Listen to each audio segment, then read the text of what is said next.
Hello guys, I'm Jasnet and I'm back with another interesting video, in which I'm going to solve the most common problem of screen overlay. This is very common on Coolpad, Redmi and Samsung mobiles. This is very annoying when you are trying to use camera or anything.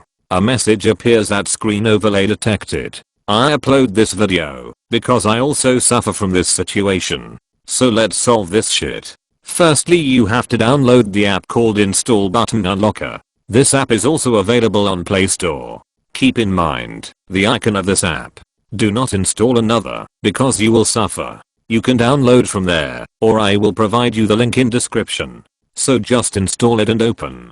Firstly, turn on the switch to start as shown in video. Then enable the services of Install Button Unlocker. And then you have to enable permit drawing over other apps. See the steps clearly, and if any query then comment on this video and don't forget to share this video to your friends if they are suffering from this problem. After this, so just reopen the permissions from settings and now try to enable them. It will definitely work. Thank you for watching my video. If you like this video then please subscribe.